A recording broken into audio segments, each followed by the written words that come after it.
Welcome to LDL 9, Lockdown Lecture 9. Today we'll discuss the resume mixture. Already we have discussed it in our last lecture LDL 8. We'll sum up what resume mixture is and then we'll move forward. First, what resume mixture means and how it is obtained. We know that for a tertiary alkyl halide in which hydroxyl group as a nucleophile when attacks the carbon of a carbon halogen bonding, carbon in first step produces carbocation. This carbocation is a tertiary one and will produce two different type of product. One is called a retended product, the second is called an inverted product.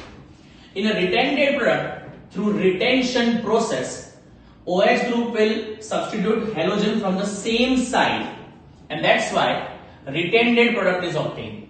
If OH group enters from the opposite side of the halogen, then we'll get an inverted product. Practical results indicates that by SN1 mechanism, we'll get two different products, inverted and intended, or inverted and retended, out of which 50% is a dextrorotatory and 50% is a levorotatory. It is not necessary that a retended product is a dextrorotatory, and it is not always that an inverted product is a levorotatory. Either it may be inverted is a dextrorotatory and a retended is a levorotatory, but one of them is a dextrorotatory and another one is a levorotatory. The 50-50% proportion of a dextro and levorotatory substance which are optically active makes a racemic mixture. A mixture. What is racemic mixture? Equimolar proportion or a equal proportion of a dextro and a levorotatory substance is called a racemic mixture. So optically, racemic mixture is inactive. Why? Because the 50% of product will deviate the plane of polarized light into the right hand direction, and the 50% product will deviate into the left hand direction, and that's why nullifying the effect of each other to produce optically inactive racemic mixture. So we can say that racemic mixture which contains 50% of dextrorotatory substance along with the 50% of a levorotatory substance is optically inactive. Racemic mixture is optically inactive because it contains 50-50% or equimolar proportion of dextro and levorotatory substance. After this, we'll discuss another important term called inversion. Already studied inversion, but here the inversion is also known as Walden inversion. Walden, a scientist, discovered this, and that's why it's called Walden inversion. The next is the object or a molecule which produces non-superimposable mirror image is called a chiral substance. Those which produces a superimposable substance, they are called achiral, or a molecule whose mirror image is non-superimposable is a chiral one. Those who are having superimposable mirror image, they are known as achiral substance, achirality. Along with the chiral and achiral, we have an example of a chiral and achiral substances. Chiral, suppose we'll write A, mirror image of A is here, and we can say those two are superimposable. They are superimposable, and that's why the structure A is known as an achiral structure. While P has a mirror image like this, B has a mirror image like this, and they are non-superimposable, and that's why these structures are called chiral structures. That means those whose mirror images are non-superimposable, they are called chiral substances. Those which are having superimposable mirror images, they are called achiral substances. Those non-imposable structures are called enantiomers of each other. Enantiomers are non-superimposable mirror images. Non-superimposable mirror images are known as enantiomers. Enantiomers are optical isomers. Here we conclude the topic related to the SN1 reaction.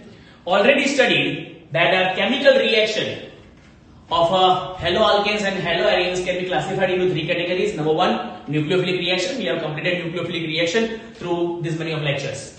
Now, we'll discuss the second chemical property called elimination reaction, shown by haloalkanes and haloarenes. So we'll discuss elimination. You have already studied about elimination reaction as a beta elimination reaction in your 11th standard. We'll discuss the same reaction again, beta elimination reaction through alcoholic KOH. Rather, we can say that it's a Bevda KOH reaction. Bevda means alcoholic. So it's alcoholic KOH reaction, which is also known as dehydrohalogenation reaction because of removal of halogen as well as hydrogen. So we'll discuss the second chemical property in form of a beta elimination reaction or a elimination reaction for haloalkanes and haloarenes after finishing the first one called SN reactions.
It's a second chemical property shown by haloalkanes called elimination reaction, which is also known as beta elimination reaction or dehydrohalogenation reaction.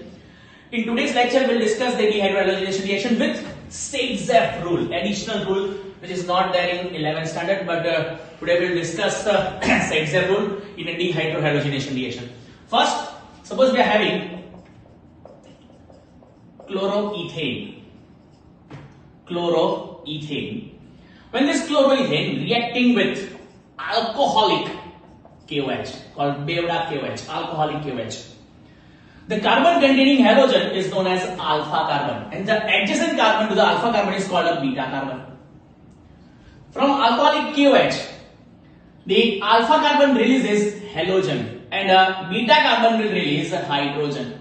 By the removal of halogen from the alpha carbon and removal of hydrogen from the beta carbon, a double bond produced between these two carbons to produce alkene as a final product. So beta elimination reaction produces alkene by the removal of KCl. K combines with the Cl to produce KCl and the OH combines with the hydrogen to produce H2 or removal of H2. So alkene as a product, this reaction involves the removal of halogen as well as hydrogen. That's what is known as a dehydrohalogenation. D means removal of hydrogen as well as halogen from the compound. That's what is known as dehydrohalogenation reaction. Reaction with alcoholic KOH. In case the reaction is carried out with 2-chlorobutane. In 2-chlorobutane, the reaction with alcoholic KOH will have two different products.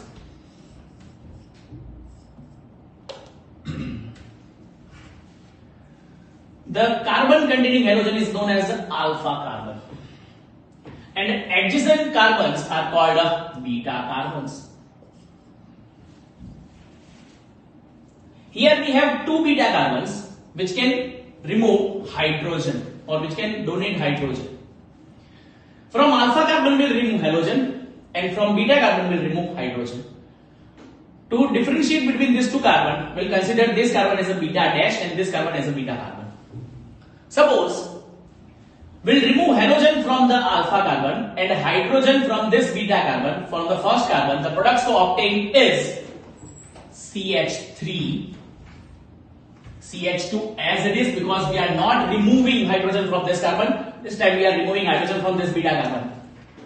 Removal of H from beta carbon.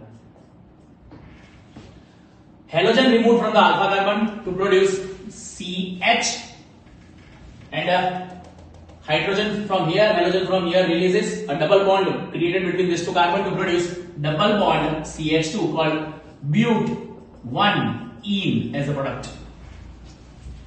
The second option will remove halogen from the alpha carbon, but will remove hydrogen from the beta dash. That means this carbon, to obtain a double bond between these two carbon atoms. So we'll get, or we'll put a removal of H from beta dash. The products to obtain is CH3. We have removed hydrogen from here, halogen from here, so double bond between those two carbon we are having CH, double bond, removal of one hydrogen from CH2 produces CH. Then we have a double bond between these two carbon, again CH, CH3, and but2-ene is the product. So we have two options for a butane or 2-chlorobutane. We have a but1-ene and but2-ene as a product. But out of these two, but2-ene is a major product and but1-ene is a minor product according to Zaitsev's rule. Alexander Zaitsev in your textbook, it is also pronounced as Zaitsev or Zaitsev rule. According to Zaitsev, out of the two products, the major product is the product in which we have more alkyl groups are present on either side of the ethylenic double bond containing carbon. You can observe here these two carbons are having ethylenic double bond. This carbon has an alkyl group, but this carbon not having alkyl group on this side, and that's why in this compound, in the ethylenic double bond containing compound, this carbon also containing alkyl group, this carbon also containing alkyl group. So according to Zaitsev rule, out of these two products, the major product is the product in which we have more number of alkyl groups present on either side of the ethylenic double bond. It is known as the Zaitsev rule, and that's why but2-ene is a major product of a beta elimination reaction. Again, beta elimination reaction is carried out in presence of alcoholic KOH. Alpha carbon will release halogen, beta carbon will release hydrogen. That's why this reaction is also known as dehydrohalogenation reaction. Here, the alkene is a product of this reaction. In a compound like 2-chlorobutane, when alcoholic KOH reacts, we can have two different products, but1-ene and but2-ene. But out of these two, but2-ene is a major product because of a Zaitsev rule. According to Zaitsev rule, statement given by the Zaitsev, the compound so produced will be the major one in which more number of alkyl groups are present on either side of the ethylenic double bond. Here ethylenic double bond contains alkyl group on the left hand side but not having on a right hand side. Here we have both the carbon, those who are involved in ethylenic double bond containing alkyl group. That's why but2-ene is a major product. It's a second property that we are having in our textbook as a chemical property,